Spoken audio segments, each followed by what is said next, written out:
আজকে এই মাসটি হলো রবিউল আউয়াল মাস। রবিউল আউয়াল মাস নবীজির আগমনের মাস এবং নবীজির বিদায়েরও মাস। যেহেতু রবিউল আউয়াল মাস, সেজন্য আমরা পুরা রবিউল আউয়াল মাসে নবীজির জীবন বৃত্তান্ত, নবীজির মিলাদ এবং সিরাত সম্পর্কে আমরা আলোচনা ধারাবাহিকভাবে করব ইনশাআল্লাহ। সেই ধারাবাহিকতার আলোকে আজকে নবীজির জীবনীর প্রথম পর্বে নবীজির মিলাদ। মিলাদ শব্দের অর্থ কি? জন্ম। মিলাদ শব্দের অর্থ কি? জন্ম।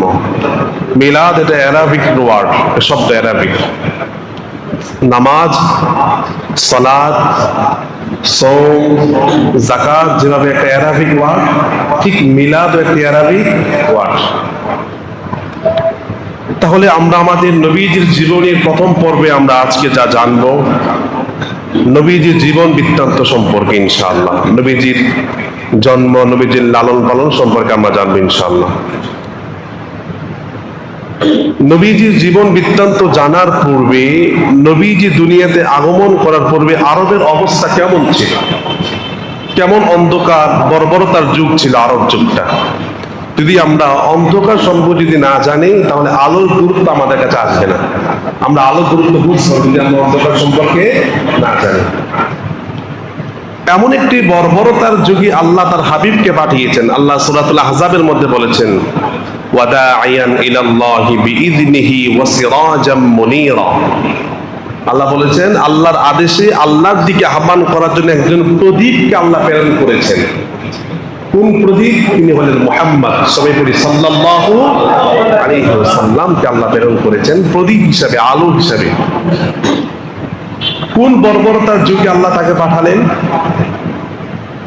রাসূল কারীম সাল্লাল্লাহু আলাইহি ওয়াসাল্লাম দুনিয়াতে আগমন করার পূর্বে আদম থেকে ঈসা নবী পর্যন্ত এক সেকেন্ডের জন্য আল্লাহ উম্মতকে নবী রাসূল ছাড়া রাখেন নাই।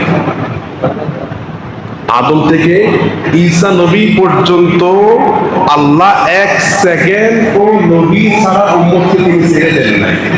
এক সেকেন্ড আল্লাহ বলে যে কি বলেন যে এত নবী ছিল, বলতে চট্টগ্রামের জন্য একজন নবী, কুমিল্লার জন্য আরেকজন নবী, ঢাকার জন্য আরেকজন নবী, এরকম নবী ছিল। কিন্তু ঈসা আলাইহিস সালাতু ওয়াস সালাম থেকে আমাদের নবী পর্যন্ত দূরত্ব ছিল 550 বছর। কত শত বছর? 550 বছর অতিবাহিত ছিল।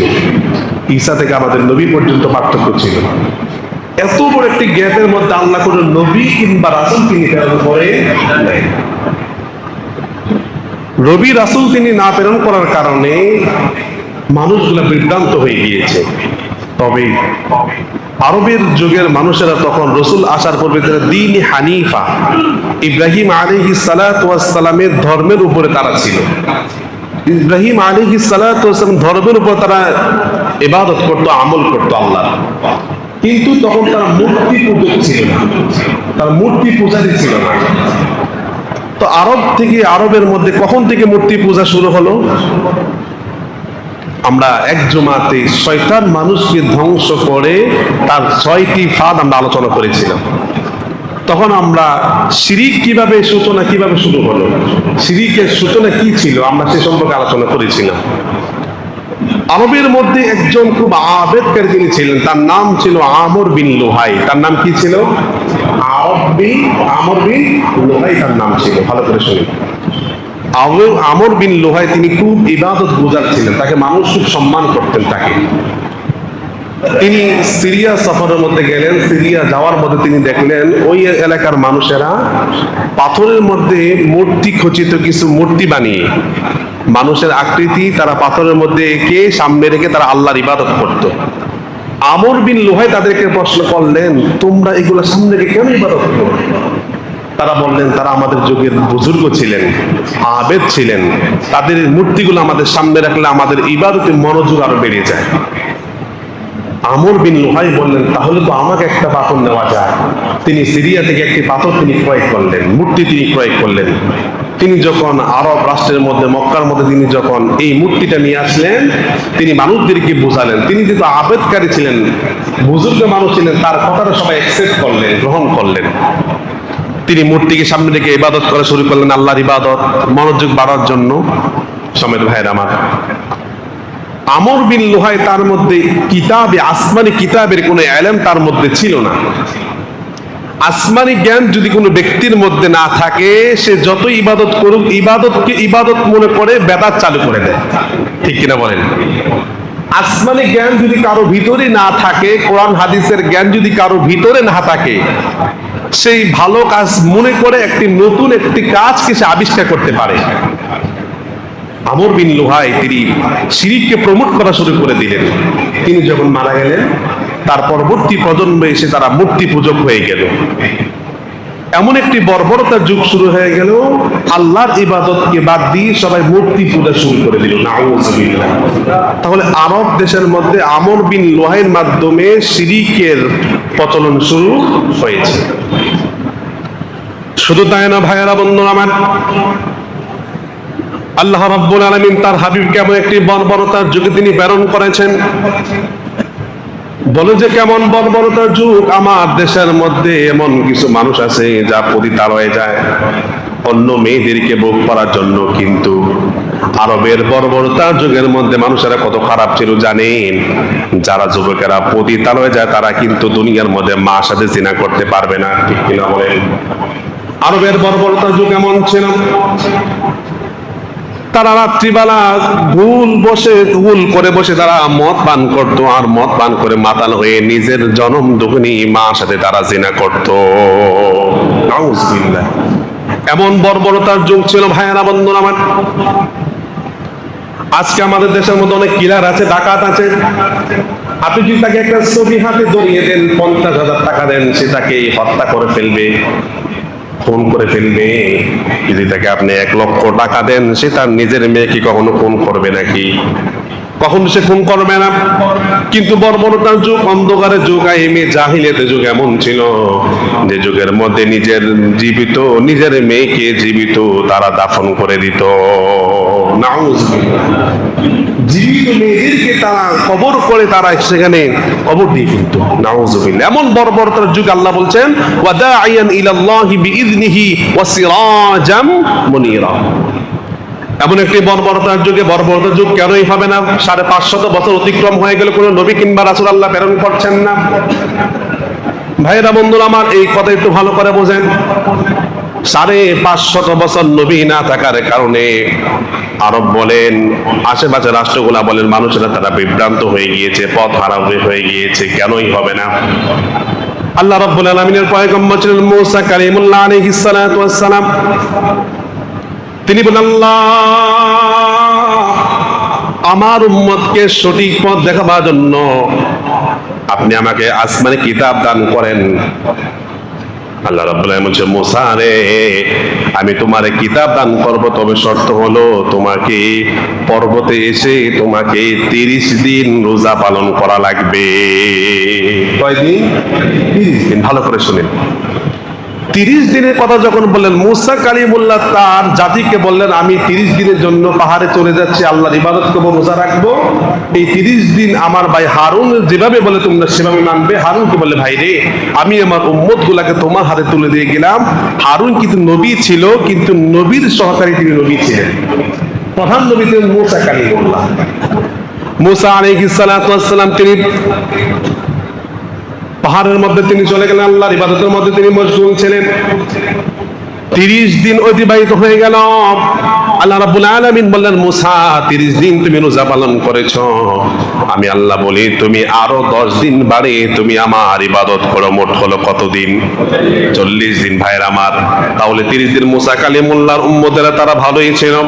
যখন 30 দিনের পর 31 দিন যখন আসলাম, তখন বনি ইসরাইলের মানুষেরা বললেন, কিরে মূসা বড় হয়ে মারা গিয়েছে নাকি, এমন জঙ্গল পাহাড়ের মধ্যে নাকি মূসারে বাঘে খেয়ে ফেলেছে। তারা বিভ্রান্ত হয়ে গেল।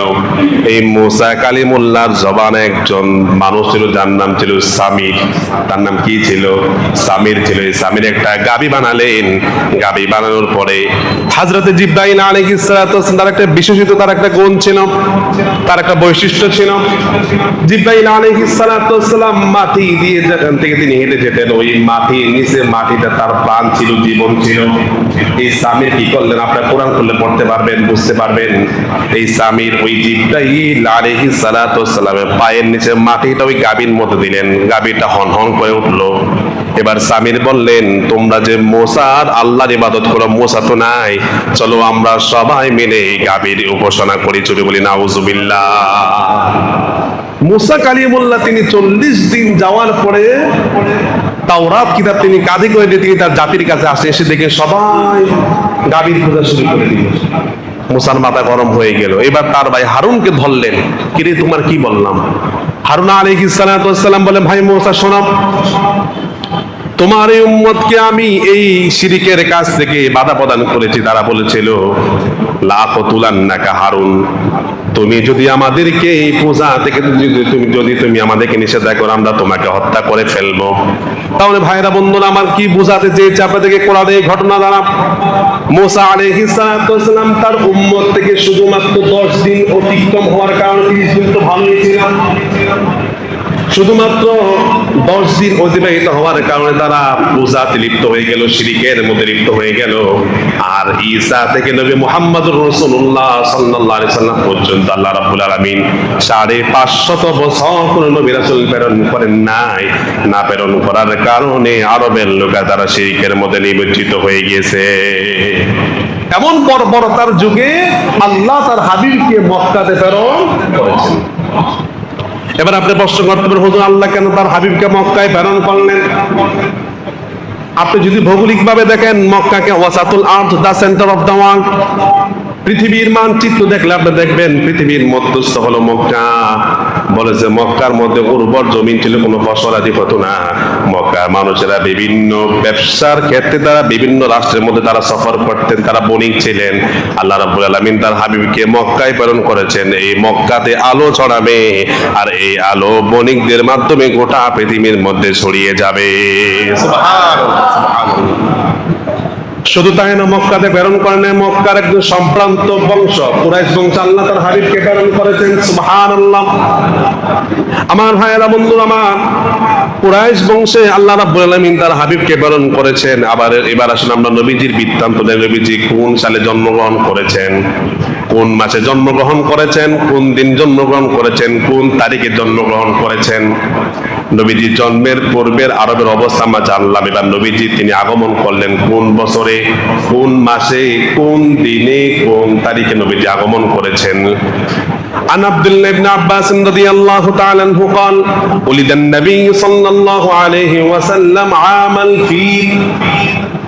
রইসুল মুফাসসিরিন আব্দুল্লাহ ইবনে আব্বাস রাদিয়াল্লাহু আনহু বলেন, রাসূল করিম সাল্লাল্লাহু আলাইহি ওয়াসাল্লাম তিনি ওই বছর জন্মগ্রহণ করেছেন যেই বছর আব্রাহা তার হাতি বাহিনী দিয়ে তিনি খানায়ে কাবা ভাঙার জন্য যেই বছর এসেছেন, ওই বছর ওই দিনের 50 কিংবা 55 দিন পরে রাসূল করিম সাল্লাল্লাহু আলাইহি ওয়াসাল্লাম তিনি দুনিয়াতে আগমন করেছেন। সুবহানাল্লাহ। এবার নবীজি তিনি কোন মাসে তিনি জন্মগ্রহণ করেছেন? মুসলিম শরীফের হাদিস 1162 নম্বর হাদিস। আন আব্দুল্লাহ ইবনে মাসউদ রাদিয়াল্লাহু তাআলা আনহু قال রাসূল করিম সাল্লাল্লাহু আলাইহি সাল্লাম উলিদান নবী সাল্লাল্লাহু আলাইহি ওয়াসাল্লাম ইয়াউমাল ইসনাইন ফি রবিউল আউয়াল। আব্দুল্লাহ ইবনে মাসউদ এবং আব্দুল্লাহ ইবনে আব্বাস রাদিয়াল্লাহু আনহু তারা বলেন, রাসূল করিম সাল্লাল্লাহু আলাইহি সাল্লাম রবিউল আউয়াল মাসের সোমবার দিনে তিনি দুনিয়াতে আগমন করেছেন। সুবহানাল্লাহ। তাহলে ভাইরা আমার, নবীজির আগমনের বছর এবং নবীজির আগমনের মাস নিয়ে কোনো মতভেদ, মত পার্থক্য নেই। নবীজির আগমনের দিন নিয়ে কোনো মত পার্থক্য নাই। নবীজি তিনি এবার কোন তারিখে জন্মগ্রহণ করেছেন? ইবনে কাসির রাহমাতুল্লাহ আলাইহি তার আল বিদায়া ওয়ান নিহায়া মধ্যে তিনি 7টি মত তিনি পেশ করেছেন। কয়টি? 7টি। আমি 7টি মত আপনাদের সামনে পেশ করছি। আল বিদায়া ওয়ান নিহায়া কিতাবের মধ্যে ইবনে কাসির রাহমাতুল্লাহ আলাইহি তিনি বর্ণনা করেছেন রাসূলের জন্ম তারিখ নিয়ে। 1 নম্বর মত হলো তিনি বলেন নবীজি রবিউল আউয়াল মাসের 2 তারিখে জন্মগ্রহণ করেছেন। কয় তারিখ? আরেকটা মত হলো নবীজি 8 তারিখ জন্মগ্রহণ করেছেন রবিউল আউয়াল মাসে। আরেকটা মত হলো নবীজি সাল্লাল্লাহু আলাইহি সাল্লাম রবিউল আউয়াল মাসের 10 তারিখে তিনি আগমন করেছেন। আরেকটা মত হলো রাসূল করিম সাল্লাল্লাহু আলাইহি সাল্লাম 12 রবিউল আউয়ালে তিনি জন্মগ্রহণ করেছেন। আরেকটা মত হলো রাসূল করিম সাল্লাল্লাহু আলাইহি সাল্লাম 17 রবিউল আউয়ালে জন্মগ্রহণ করেছেন। 6 নাম্বার মত হলো রাসূল করিম সাল্লাল্লাহু আলাইহি সাল্লাম 22 রবিউল আউয়ালে জন্মগ্রহণ করেছেন। আরেকটা দুর্বল মত তিনি পেশ করেছেন নবীজি রমাদান মাসে তিনি দুনিয়াতে আগমন করেছেন। তবে ইবনে কাসির রাহমাতুল্লাহ তার আল বিদায়া ওয়ান নিহায়া কিতাবের মধ্যে বলেছেন 7টা মতের মধ্যে তিনি 3টা মতকে প্রাধান্য দিয়েছেন। রবিউল আউয়াল মাসে 8 তারিখ, রবিউল আউয়াল মাসের 2 তারিখ, রবিউল আউয়াল মাসের 12 তারিখ। তবে ইবনে কাসির বলেছেন রবিউল আউয়াল মাসের 12 তারিখে নবীজি দুনিয়ার মধ্যে আগমন করেছেন। তাহলে ভাইরা আমার, নবীজির জন্মের দিন, নবীজির জন্মের মাস, নবীজির জন্মের সাল নিয়ে কোনো মতভেদ নাই, মত পার্থক্য নাই। তবে নবীজির জন্মের তারিখ নিয়ে মত পার্থক্য আছে না নাই? নবীজির জন্মকে মিলাদ বলা হয়, মিলাদুন নবী বলা হয়। মিলাদুন নবী শব্দের অর্থ কি? আমরা বলেছিলাম মিলাদ মানে হলো জন্ম, মিলাদুন নবী মানে হলো নবীজির জন্ম। কার জন্ম? নবীজির জন্ম নবীজি উদযাপন নিজেই করেছেন। মুসলিম শরীফের হাদিস আন কাদাদা রাদিয়াল্লাহু তাআলা আনহু قال سئل رسول الله صلى الله عليه وسلم صوم يوم الاثنين আন কাদাদা থেকে বর্ণিত, তিনি বলেন রাসূল করিম সাল্লাল্লাহু আলাইহি সাল্লামকে সোমবার দিন রোজা রাখার সম্পর্কে প্রশ্ন করা হলো, ইয়া রাসূলুল্লাহ, ইয়া হাবিবাল্লাহ, নবীজি আপনি কেন সোমবার দিন রোজা রাখেন? নবীজি বললেন উলিদতু ফীহি, সাহাবীরে আমি নবীজি সোমবার দিন দুনিয়াতে আগমন করেছি। ওয়া উনজিলা ফীহি, এবং সোমবার দিন আমার উপরে আল্লাহ রাব্বুল আলামিন সর্বপ্রথম কোরআনকে তিনি নাজিল করেছেন। সুবহানাল্লাহ। তাহলে নবীজি তার জন্মকে উদযাপন করেছেন কিসের মাধ্যমে? রোজা রাখার মাধ্যমে। সুবহানাল্লাহ। নবীজি তার জন্মকে উদযাপন করেছেন রোজা রাখার মাধ্যমে। তাও নবীজি যে জন্মদিন উদযাপন করেছেন আমরাও করব। তবে নবীজি যেভাবে করছেন আমরা সেভাবে করব, ঠিক কিনা বলেন? নবীজি উদযাপন করেছেন কিভাবে, আমরাও করব কিভাবে? রোজা রেখে। ভাইয়েরা বন্ধুরা আমার, তাহলে রাসূল করিম সাল্লাল্লাহু আলাইহি ওয়াসাল্লাম তিনি জন্মের তিনি নিজে উদযাপন করেছেন রোজা রেখে। যদি আমরা উদযাপন করতে চাই আমরাও রোজা রাখব ইনশাআল্লাহ। ভাইয়েরা বন্ধুরা আমার, রাসূল করিম সাল্লাল্লাহু আলাইহি ওয়াসাল্লাম জন্মের পূর্বে কি অলৌকিক ঘটনা ঘটেছিল? তিনি যে নবী হবেন, তিনি যে রাহমাতাল লিল আলামিন হবেন, তার সম্মানিত মাতা মা আমিনার মুখ থেকে আমরা শুনি তিনি বলছেন, রাসূল করিম সাল্লাল্লাহু আলাইহি ওয়াসাল্লাম শিশু মুহাম্মদ সাল্লাল্লাহু আলাইহি ওয়াসাল্লাম যখন আমার গর্ভের মধ্যে আসলেন, মা আমিনা বলছেন, দুনিয়ার মানুষ শোনো, সন্তান যখন মার গর্ভে আসে মা খাবার খেতে পায় না, বমি বমি ভাব হয়, বমি করে। শিশু মুহাম্মদ সাল্লাল্লাহু আলাইহি ওয়াসাল্লাম যখন আমি মা আমিনার গর্ভে আসলো, আমি মা আমিনা কোনোদিন বমি করি নাই। সুবহানাল্লাহ।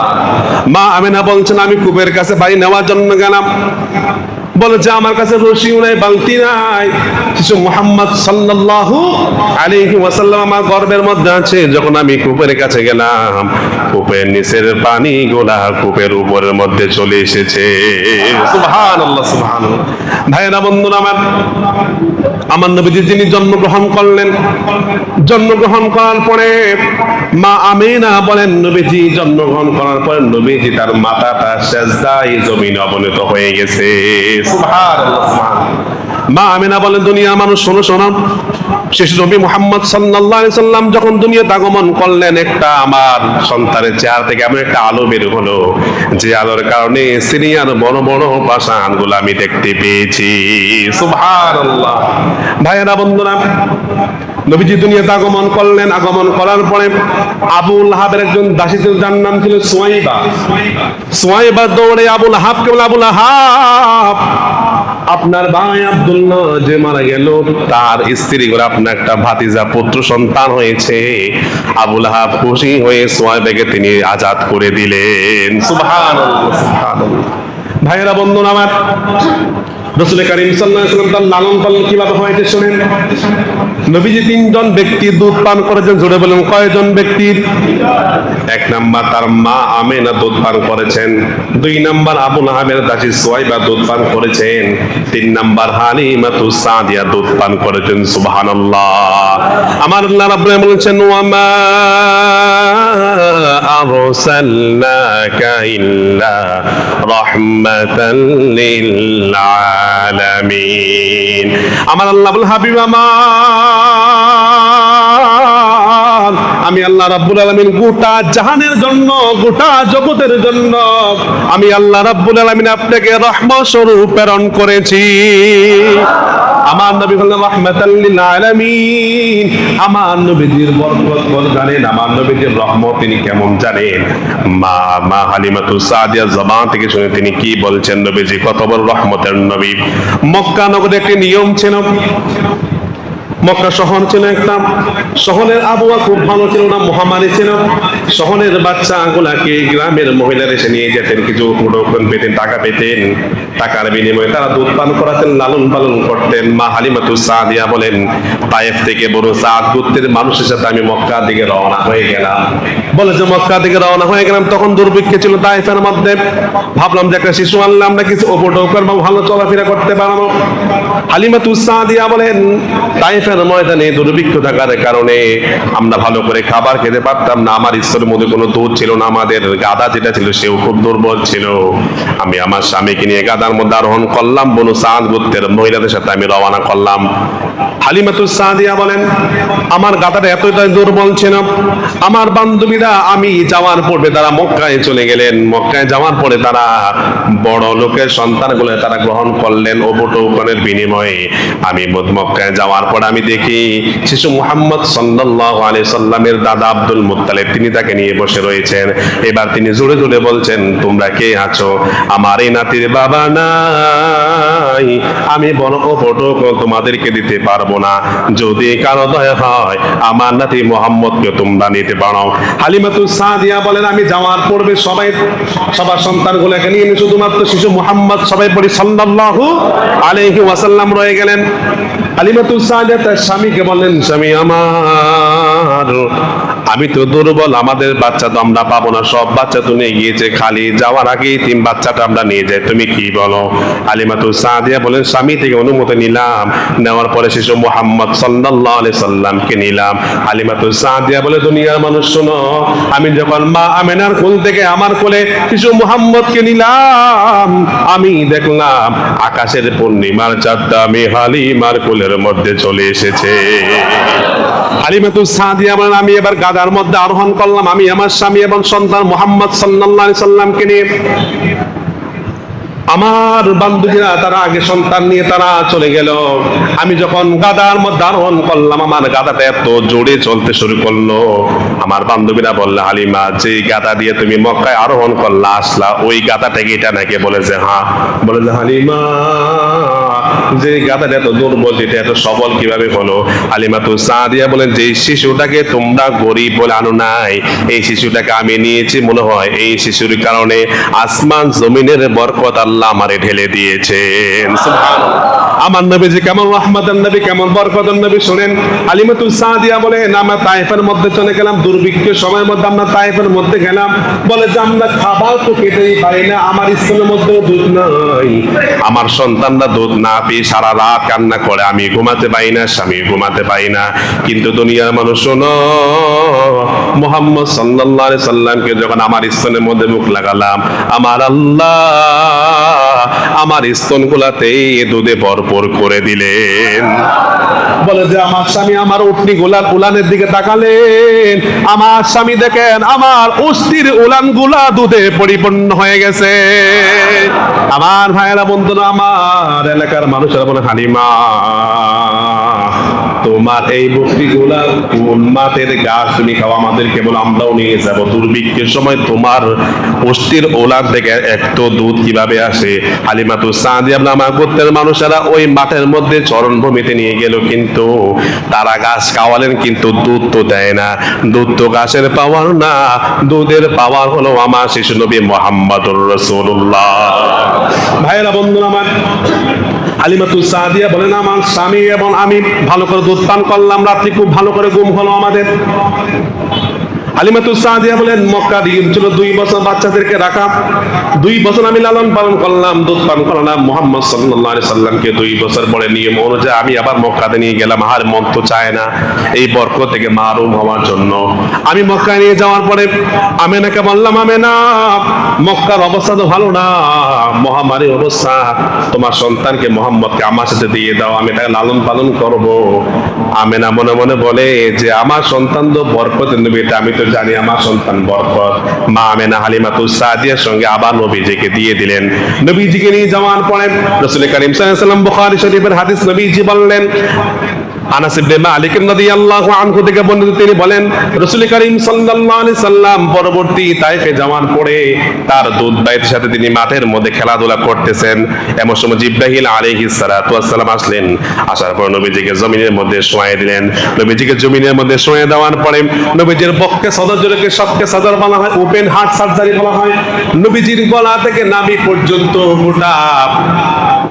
গোটা শরীরটাকে 2 ভাগ করে ফেললেন জিবরাইল আলাইহিস সালাতু ওয়াস সালাম। তিনি তার ভিতর থেকে একটা কলম মাংসের টুকরা বের করলেন। বের করার পরে জিবরাইল বললেন, ইয়া রাসূলুল্লাহ, ইয়া হাবিবাল্লাহ, নবীজিকে বললেন, মুহাম্মদ, এটা হলো একটা মাংসের টুকরা, বলে যেটার নাম হলো কলব। বলে যে কেমন কলব? যদি কোনো বান্দা গুনাহ করে ওই কলবের মধ্যে একটা দাগ পড়ে যায়, আবার যদি বান্দা গুনাহ করে কলবের মধ্যে দাগ পড়ে যায়, ফোঁটা পড়ে যায়, বান্দা গুনাহ করতে করতে একদম সাদা কলবটাকে কালো করে ফেলে, আর শয়তান ওই কলব কালো হওয়ার কারণে মানুষদেরকে ধোঁকা দেয়। জিবরাইল আলাইহিস সালাতু ওয়াস সালাম রাসূলুল্লাহ এই কলবটা বের করলেন। বের করার পরে একটা স্বর্ণের পাত্রের উপর রাখলেন, জমজমের পানি দ্বারা তিনি ধৌত করলেন। আবার ওই আপন স্থানে কলবটা রেখে দিলেন। আবার তিনি বক্ষে সদরটাকে আবার মিলিয়ে দিলেন। এই কথা, এই অবস্থা থেকে রাসূলুল্লাহ দুধ ভাই আব্দুল্লাহ দৌড়ে মা হালিমাতুস সাদিয়ার কাছে এসে বললেন, আমার দুধ ভাইকে এই অবস্থা করলাম। হালিমাতুস সাদিয়া একজন পাদ্রীর কাছে রাসূলুল্লাহকে নিয়ে গেলেন। পাদ্রী রাসূল করিম সাল্লাল্লাহু আলাইহি সাল্লামকে দেখে তিনি দাঁড়িয়ে বললেন, ও তায়েফের মানুষেরা, শোনো শোনো, তোমরা এতদিন যার ভয়ে ছিলা যে তোমাদের পূর্ববর্তী ধর্মকে রহিত করে দিবে, যে তোমাদের পূজা গুলাকে ধ্বংস করে দিবে, সে দুনিয়াতে আগমন করেছে, তাকেও তোমরা হত্যা করো, আমাকে হত্যা করো। হালিমাতুস সাদিয়া বললেন, পাদ্রী, তোমার মাথার মধ্যে কোনো সমস্যা নাকি, কি বলো তুমি? কিন্তু হালিমাতুস সাদিয়া তো মনে মনে, যেটা হলো একজন বরকতের শিশু, হালিমাতুস সাদিয়া এবার রাসূলুল্লাহকে তার কাছে রাখলেন, অন্যের সন্তান। আবার তিনি মক্কা নিয়ে গেলেন। মক্কা নিয়ে যাওয়ার পরে মা আমেনাকে তিনি সমস্ত ঘটনা বললেন। মা আমেনা এই ঘটনা শুনে বললেন, হালিমা, তাহলে শোনো, আমার এই সন্তান অনেক বরকতের সন্তান। আমার এই সন্তান জন্মগ্রহণ করার পরে বছর কি বছর ধরে পারস্যের মধ্যে মানুষেরা অগ্নি পূজক ছিল, তারা অগ্নি পূজা করত। বলে যে আমার নবীজি জন্মের পূর্বে 1 সেকেন্ডের জন্য অগ্নি পূজারীদের অগ্নিগুলা বন্ধ হতো না, কিন্তু আমার নবীজি জন্মগ্রহণ করার পরে সঙ্গে সঙ্গে 100 বছরের অগ্নিগুলাও নিমিষে বন্ধ হয়ে গেছে। সুবহানাল্লাহ। এবার হালিমাতুস সাদিয়া মা আমেনার কাছে রাসূল করিম সাল্লাল্লাহু আলাইহি ওয়াসাল্লামকে তিনি রেখে গেলেন। নবীজির বয়স যখন 6 বছর হলো, রাসূল করিম সাল্লাল্লাহু আলাইহি সাল্লাম দুনিয়াতে আগমন করার পূর্বে তার বাবাকে হারালেন। নবীজির বাবার নাম আব্দুল্লাহ। নবীজির বাবার নাম কি? মার নাম দুধমার নাম হালিমা, দাদার নাম আব্দুল মুত্তালিব। রাসূল করিম সাল্লাল্লাহু আলাইহি সাল্লাম দুনিয়াতে আগমন করার পূর্বে তার বাবাকে হারালেন। রাসূল করিম সাল্লাল্লাহু আলাইহি সাল্লাম তার মাকে বললেন, মা, আমার বাবা কই? আমি বিকালবেলা খেলতে যাই, প্রত্যেকটা শিশুকে তার বাবা কোলে করে বাড়িতে নিয়ে যায়, কিন্তু আমার বাবা তো আমার নিতে আসে না।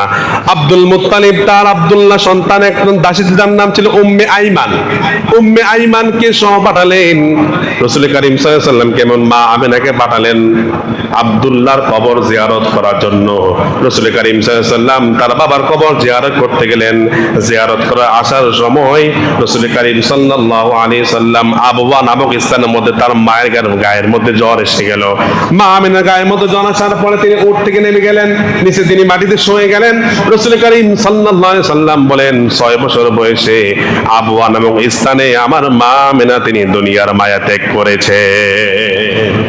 নবীজি তিনি জন্মের পূর্বে বাবাকে হারালেন, 6 বছর বয়সে মাকে হারালেন। যখন তার বয়স 8 বছর হলো, মার ইন্তেকালের পর রাসূল করিম সাল্লাল্লাহু আলাইহি সাল্লাম তার দাদার কাছে লালিত পালিত হলেন। দাদার কাছে লালিত পালিত হওয়ার পরে 8 বছর যখন বয়স হলেন, দাদা আব্দুল মুত্তালিবও চলে গেলেন। এবার আব্দুল মুত্তালিবের ইন্তেকালের পূর্বে তার চাচা আবু তালেবের হাতের মধ্যে রাসূল করিম সাল্লাল্লাহু আলাইহি সাল্লামকে তুলে দিলেন। সুবহানাল্লাহ।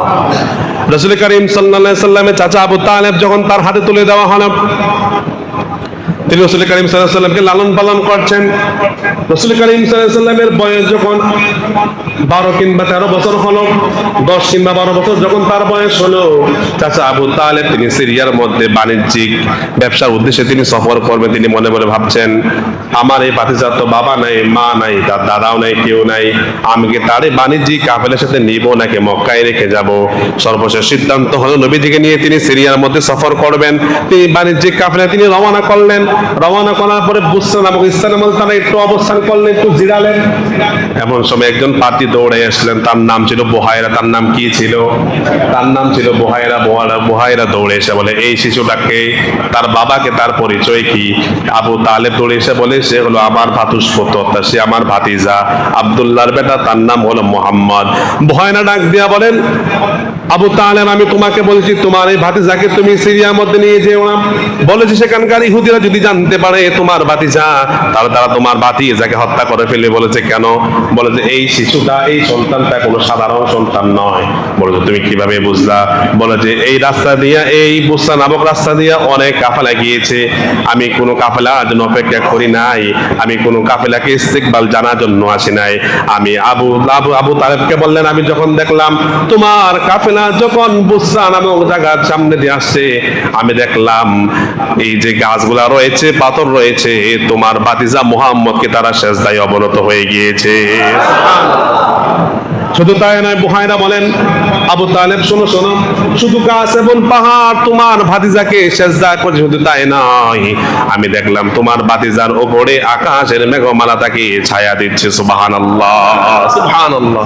এই অবস্থা দেখে বুহায়রা বলেন, আবু তালেব তুমি তাকে সিরিয়া নিয়ে যাওয়ার কোনো প্রয়োজন নেই, তাকে তুমি মক্কার মধ্যে প্রেরণ করে দাও। তখন আবু তালেব কয়েকজন মানুষের মাধ্যমে আবার রাসূল করিম সাল্লাল্লাহু আলাইহি ওয়াসাল্লাম তিনি মক্কায় প্রেরণ করে দিলেন। সম্মানিত ভাইরা আমার, আজকে আমরা রাসূলুল্লাহর জীবনী এই পর্যন্ত, রাসূল লালন পালন পর্যন্ত আমরা জানতে পারলাম। তাহলে আমরা সারমর্ম আজকে কি জানলাম? রাসূল করিম সাল্লাল্লাহু আলাইহি সাল্লাম রবিউল আউয়াল মাসে জন্মগ্রহণ করেছেন। রবিউল আউয়াল মাসের সোমবার দিন তিনি জন্মগ্রহণ করেছেন। রবিউল আউয়াল মাসে কত তারিখে জন্মগ্রহণ করে তা মতলব রয়েছে। সর্বশেষ ইবনে হাজার আসকালানী বলেছেন, ইবনে কাসিরও বলেছেন, 12 রবিউল আউয়াল জন্মগ্রহণ করেছেন। রাসূল করিম সাল্লাল্লাহু আলাইহি সাল্লামের জন্ম তারিখে রাসূল উদযাপন করেছেন কিসের মাধ্যমে?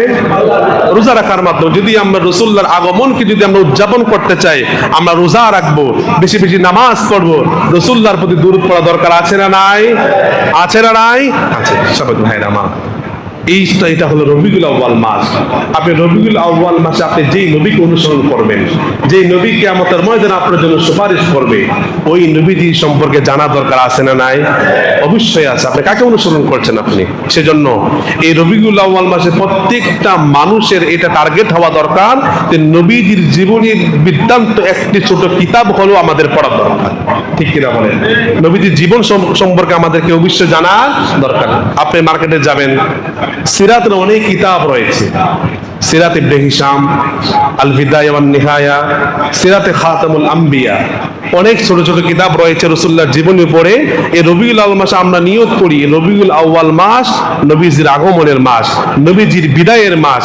আমরা এই মাসে রাসূলুল্লাহর জীবন বৃত্তান্ত সম্পর্কে, রাসূলুল্লাহর জীবনী সম্পর্কে আমরা যা যদি আমরা নিয়ত করতে পারি, ইনশাআল্লাহ নবীজির প্রতি আমাদের প্রেম ভালোবাসা আরো বেড়ে যাবে। ঠিক কিনা বলেন? যে কথাগুলো বললাম, আল্লাহ রাব্বুল আলামিন নবীজি যেভাবে তিনি তার জন্ম তারিখে উদযাপন করেছেন, রোজা রেখেছেন, আল্লাহ যেন আমাদেরকে সোমবার এবং বৃহস্পতিবার রোজা রাখার তৌফিক দান করে। আমিন। ওয়া মা আলাইনাল বালাগ। আসসালামু আলাইকুম ওয়া রাহমাতুল্লাহ।